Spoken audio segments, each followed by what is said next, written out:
Quiero que tenga abiertas sus Biblias en Lucas capítulo 2, versículos del 1 al 20. Nuestro hermano Néstor había leído ya estos 20 versículos y de algo que yo le he denominado en esta mañana la historia de Navidad. Y no sé si yo le puedo pedir a los chicos que me puedan poner de fondo de pantalla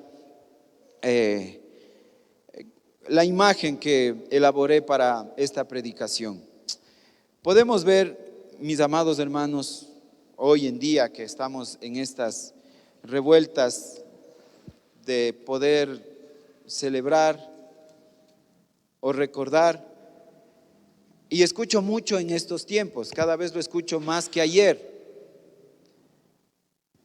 Uno puede celebrar o no la Navidad. Y quiero decir esto, hermanos, sinceramente y con amor a la congregación. La iglesia no ordena celebrar el nacimiento del Señor Jesucristo. Pero ahí quiero añadirle una cosa más. Tampoco la prohíbe. ¿Sí? La Biblia relata los hechos de cómo sucedió el nacimiento del Señor Jesucristo. Y hoy en un mundo, hermanos, de redes sociales, pastores diciendo que no se debe celebrar la Navidad, pastores defendiendo que sí se debe celebrar la Navidad. Y pues, hermanos, creo que a veces cruzamos una línea y es la línea del respeto. La conclusión fácil y rápida para esto es la siguiente: aquel que celebra la Navidad no debe hablar mal del que no la celebra. Y el que no la celebra no debe hablar mal del que la celebra. Aprendamos y crezcamos en esto, hermanos. Debemos ser cristianos maduros. Al pastor Juan le gusta celebrar la Navidad. Sí, le gusta. Y si a usted le gusta, pues estamos en sintonía. Pero si a usted no le gusta, mi amado hermano, créame que yo no le voy a hacer a un lado. Yo le voy a amar con el amor de Cristo igualmente, porque lo importante es que usted sea un hijo de Dios. Crea en la obra redentora de Cristo Jesús, que puede venir a Él en arrepentimiento y fe. Y quiero compartir los siguientes puntos de estos 20 versículos, 3 puntos. Primero, de los versículos del 1 al 5 del mismo capítulo 2, vemos cómo acontece el nacimiento de Jesús. Hermanos, Dios gobierna la historia para cumplir sus promesas. Nada de lo que sucede en la historia o nada de lo que ha sucedido, mi amado hermano, en la historia de la humanidad ha sido por cosa del azar. Dios ha sido aquel que ha permitido. Él gobierna sobre la historia y Él cumple sus promesas. Como dice el texto bíblico, aconteció en aquellos días que se promulgó un edicto de parte de César Augusto. El doctor Lucas comienza mencionando al hombre más poderoso del mundo en aquella época, César Augusto. Para los romanos, amado hermano, él era el salvador del imperio, el portador de paz. Sin embargo, este emperador está siendo usado como instrumento del Dios soberano. Mire, cómo a pesar de este hombre que pensaba que estaba haciendo sus planes, a la final de cuentas estaba cumpliendo el propósito eterno de Dios, cumpliendo las escrituras. César decreta un censo, es lo que vemos de los versículos del 1 al 5, no para cumplir profecía. No es que él estaba diciendo, voy a hacer que la profecía de la escritura se cumpla. No, él estaba desde su posición haciendo las cosas. Él lo que quería, hermanos, con este censo es recaudar más impuestos, afirmar su dominio. Pero Dios utiliza ese decreto para mover a José y a María desde Nazaret hasta Belén. exactamente como lo había anunciado el profeta Miqueas siglos atrás. Miqueas 5:2 dice la palabra: pero tú, Belén Efrata, de ti me saldrá el que ha de ser gobernante de Israel. José y María no viajan por casualidad, no es cosa del azar, no es por mala suerte, no es coincidencia, es providencia divina. Es ahí cuando dice el texto bíblico, ¿no?, que todo obra para bien, para el creyente. José y María creían que por cuestiones de los azares y de pura casualidad le tocaba hacer este recorrido, sin saber que Dios iba moviendo los hilos de la historia. Amados hermanos, esto nos enseña que Dios gobierna, incluso cuando los gobernantes no lo reconocen. Hermano, y aquí están mis compatriotas o compañeros venezolanos. Aún en la dictadura que se vive, Dios es soberano. Dios está en control. Aún en países donde se vive la dictadura o existe dictadura, hermanos, Dios es soberano.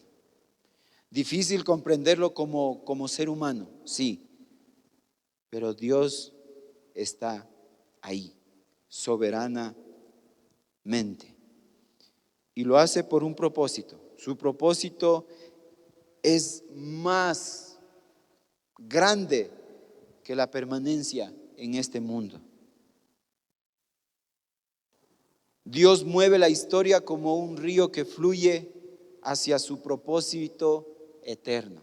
Allá está la meta, el propósito eterno. Hermanos, lo que tengamos que vivir en este mundo, a veces va a ser duro, a veces va a ser fácil, a veces va a ser triste, a veces va a ser feliz, pero hermanos, si usted confía en el Señor, Dios le está llevando a usted a ese propósito eterno. Tal vez hoy en su vida se siente como un censo promulgado por César Augusto, incómodo, forzado, pesado, pero Dios sigue gobernando. Él no ha perdido el control. Le invito a que abramos Proverbios 21:1.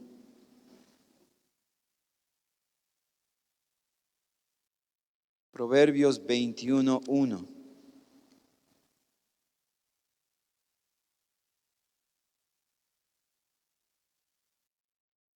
Como canales de agua es el corazón del rey en la mano del Señor. Dios dirige la historia y también dirige tu vida. Pero no solamente Dios gobierna la historia para cumplir sus promesas. Dios también entra al mundo con profunda humildad. Y esto lo vemos en los versículos 2 y 6 del capítulo 2. Sucedió que mientras estaban ellos allí, se cumplieron los días de su alumbramiento y dio a luz a su hijo primogénito. Lo envolvió en pañales y lo acostó en un pesebre, porque no había lugar para ellos en el mesón.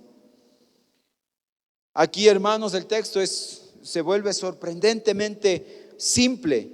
No hay un coro humano, no hay un palacio, no hay honores, como por lo general un rey es recibido.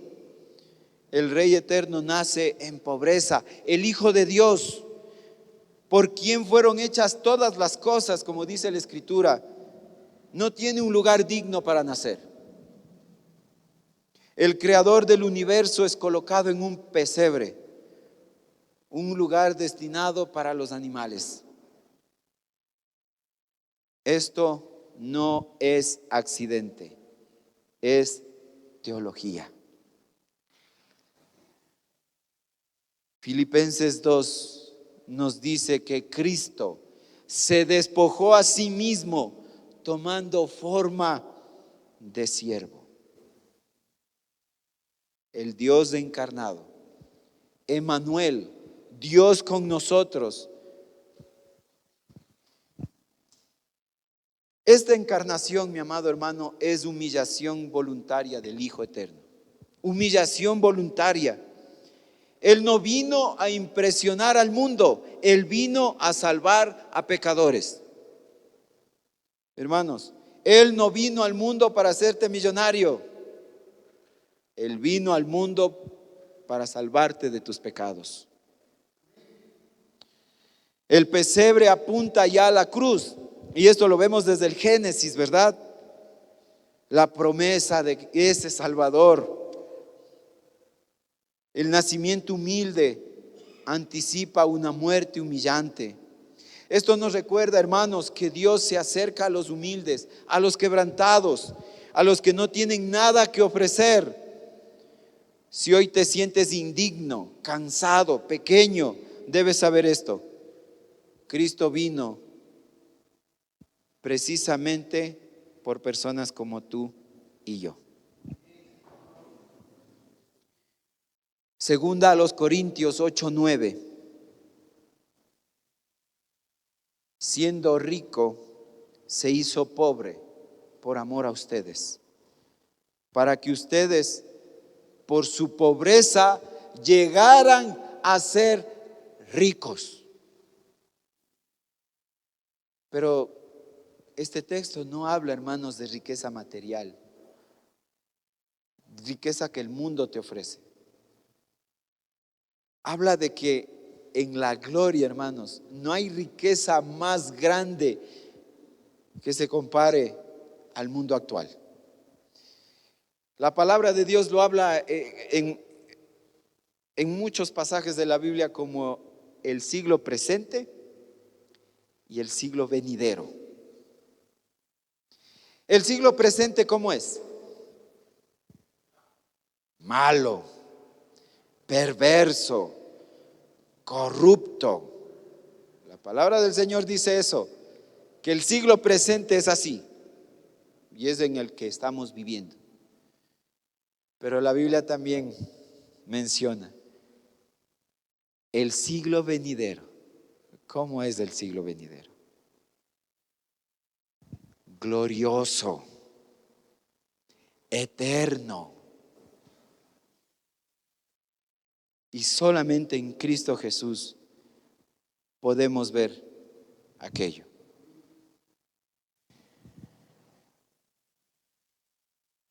No solamente Dios entra al mundo con profunda humildad,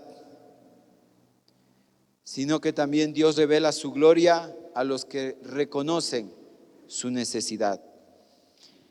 Y esto lo vemos a lo largo del versículo 8 hasta llegar hasta el versículo 20.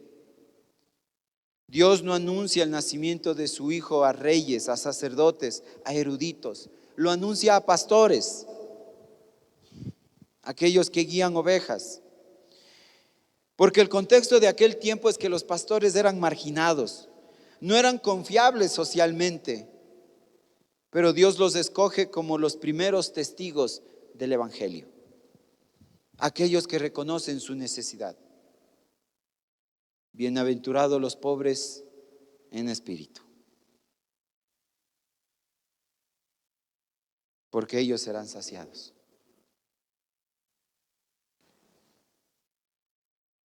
Y el ángel proclama: no teman, porque les traigo buenas nuevas de gran gozo, que les ha nacido hoy un Salvador, que es Cristo el Señor. Buenas nuevas. ¿Sabe usted lo que significa buenas nuevas o buenas noticias? ¿Sabe usted que la palabra evangelio viene o quiere decir traducido buenas nuevas. Buenas nuevas, hermanos, buenas noticias. Yo empecé esta mañana mi intervención con una mala noticia. ¿Cuántos les gusta recibir malas noticias? A nadie, es feo recibir malas noticias. No nos gusta. Pero cuando recibimos una buena noticia, ¿cómo es nuestra actitud? Y hermanos, la palabra dice, no teman, el ángel diciendo, les traigo buenas nuevas. Y en muchas ocasiones les he mencionado, cuando usted recibe una buena nueva a su vida, esa buena nueva la guarda en una cajita para que nadie más lo sepa. O una buena nueva que llega a su vida quiere ser compartida. Cuando usted, mi hermano, estoy seguro, usted recibe una buena noticia, le llega una buena noticia a usted, quiere compartirla con todos, su familia, amigos. Y eso es lo que está haciendo el ángel en este momento. Un ángel, un mensajero de Dios. Y por eso el gozo. Buenas nuevas de gran gozo. Ha nacido hoy el Salvador. Ha nacido, es Cristo el Señor. Y esa terminología, Cristo el Señor, Cristo, aquel que iba a ser crucificado, es el Señor. Implica que aquel que iba a ser crucificado es Dios. Cristo el Señor. No con una S minúscula, con una S mayúscula. El Señor, sabiendo que sobre Él está toda potestad e imperio. Este anuncio contiene el corazón del Evangelio. Salvador. ¿Y por qué necesitamos un Salvador? ¿Por qué? Porque necesitamos ser rescatados. Si no necesitáramos ser rescatados, no existiría un Salvador. Pero Dios envía a su Hijo Jesucristo a salvar aquello que se había perdido.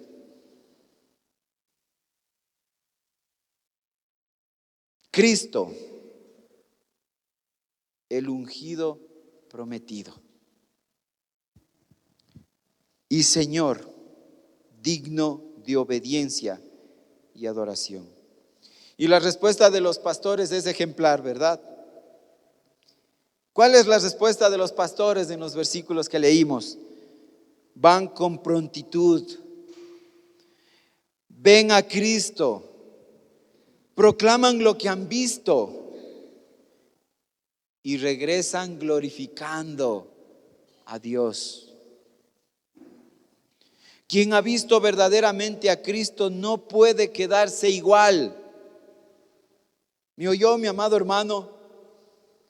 Quien ha conocido, quien ha visto verdaderamente al Señor y ha tenido una verdadera conversión, no puede quedarse igual que antes.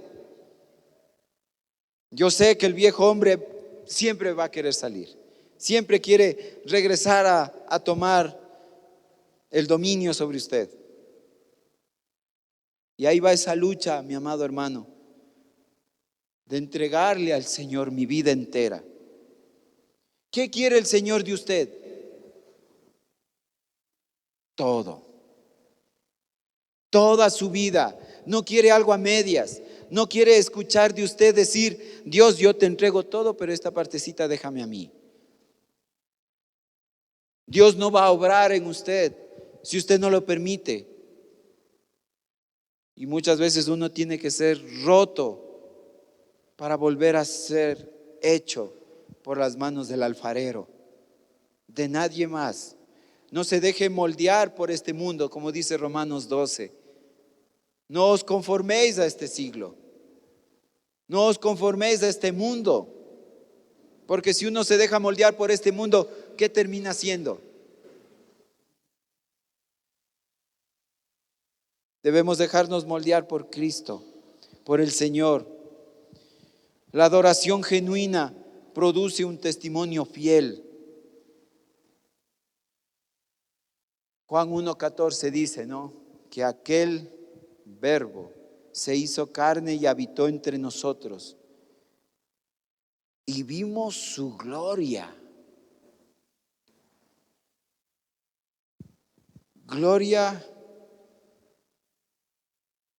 como la del unigénito del Padre, lleno de gracia y de verdad. Son noticias de gran gozo, mi amado hermano. Son buenas nuevas.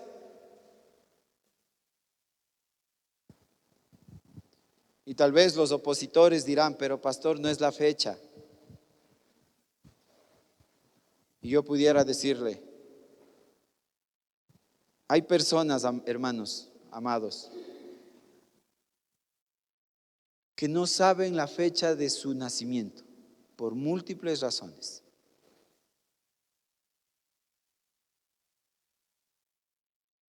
Y pregunto, porque no sabe la fecha de su nacimiento, ¿no debe celebrar lo que Dios ha hecho en su vida?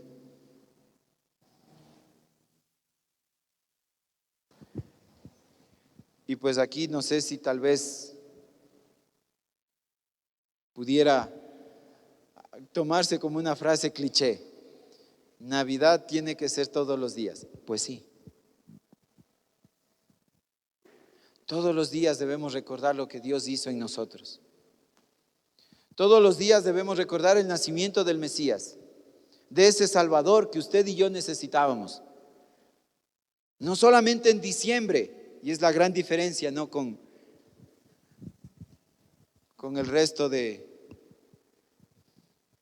religiones. Es cada día. El Salvador enviado. Cristo Jesús mismo diciendo en Juan 14:6, yo soy el camino, la verdad y la vida. ¿Cuántos caminos existen? Jesús. Timoteo, solo hay un mediador entre Dios y los hombres. Jesucristo, hombre. Pero ¿qué pasó en el Vaticano? ¿Qué pasó con la gente que se alarmó cuando el Vaticano dio un enunciado? No puede llamársele a María redentora ni corredentora. Y muchos saltaron, ¿verdad? ¿Cómo le van a tocar a nuestra Virgencita? Cuando la palabra de Dios mismo dice que solo hay un mediador, solo uno entre Dios y el hombre, y es del Señor Jesucristo. No hay otro.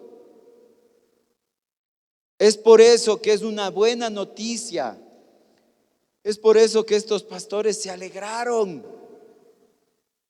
porque sabían que lo que se había escrito, lo que se había profetizado, se había cumplido. Era lo más grande y lo más glorioso que podía pasar. Dios se hizo carne. Dios se hizo tabernáculo para habitar en la tierra, para que veamos su gloria, para que habitemos con Él.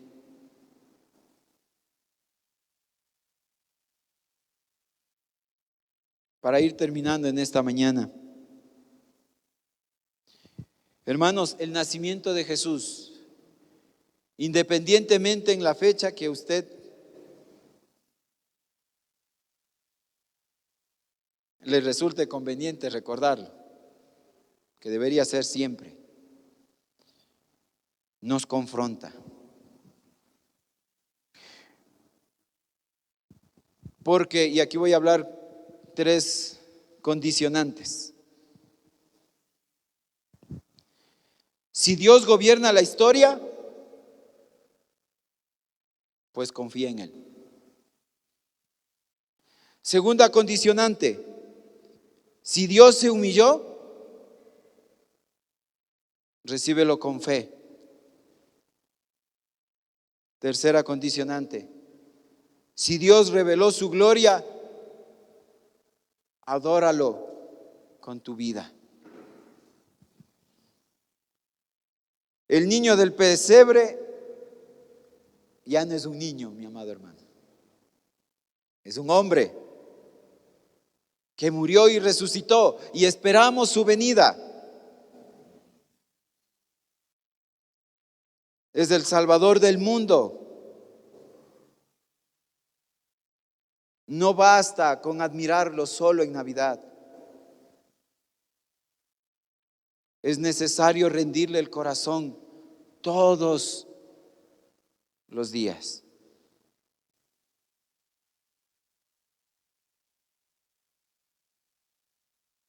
¿Cómo es la manera correcta para poder celebrar este tiempo?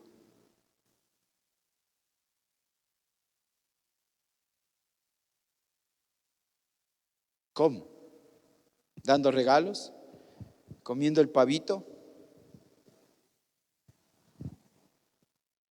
¿Con una cena o si no ya no es Navidad? Poniendo el arbolito, porque si no le ponemos no hay Navidad. ¿Cómo? Con una actitud de agradecimiento a Dios por haber enviado a su Hijo Jesucristo. El mejor regalo de todos. El mejor regalo. El mejor, sin comparación alguna. El mejor regalo que Dios le pudo dar a usted. Más grande que haberle dado una casa. Más grande que haberle dado un carro. Más grande que haberle dado salud. Y escúcheme muy bien, esté atento a mi voz. Aún más grande que haberle dado su familia terrenal. La salvación no se compara con nada que existe en este mundo. Y no quiero decir con esto que la familia no es importante. Gloria a Dios y gracias a Dios por la familia. Pero la salvación, el regalo de Dios, que es la salvación, no se compara con nada, nada en este mundo, nada.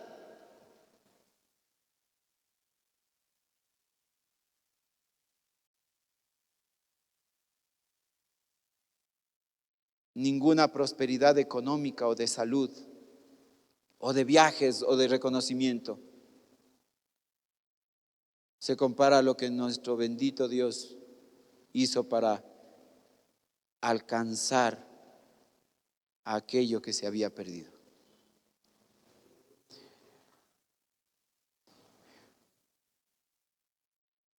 Con estas frases termino. ¿Cuál es el llamado final? Hoy el Evangelio sigue diciendo, el Evangelio hoy en día nos continúa diciendo, no teman, aunque vivan en un mundo caído, un mundo malo, que no sabemos qué va a pasar con la política.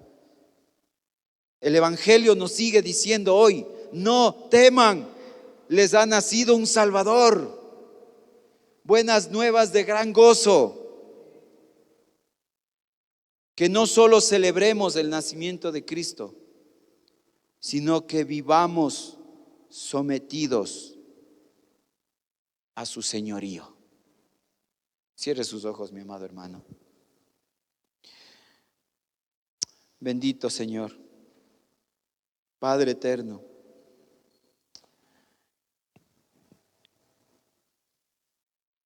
gracias porque podemos decir hoy, no temamos, porque tú nos lo has dicho en tu palabra. El Salvador ha venido. Aleluya. Una gran noticia. Recibámoslo con ese gozo. grande, porque estábamos perdidos en nuestros delitos y pecados. Lo que merecíamos es la muerte. Y no solo la primera muerte, la segunda muerte también. Pero mi amado Señor,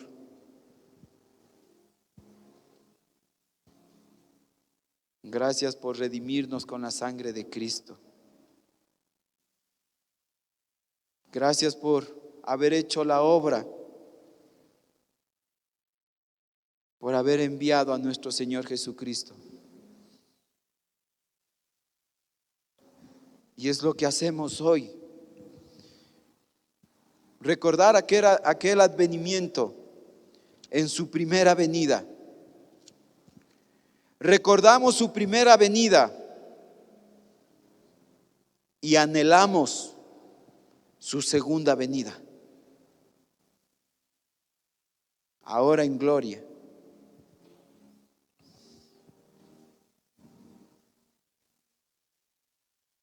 Gracias, mi amado Señor, porque un niño nos ha sido nacido, un hijo nos ha sido dado,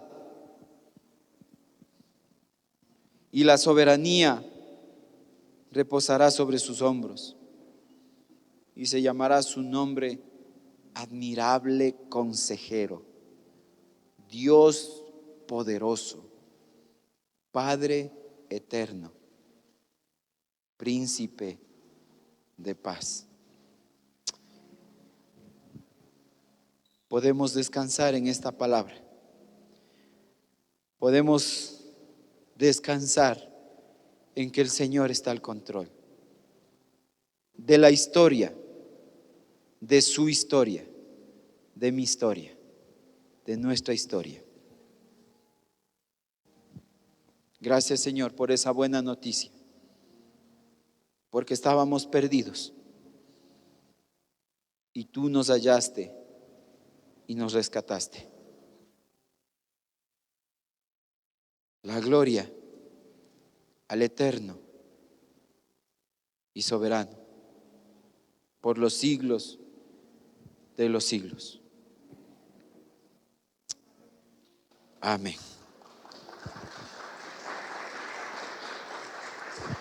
Gloria a Dios. Amén, mi amado hermano.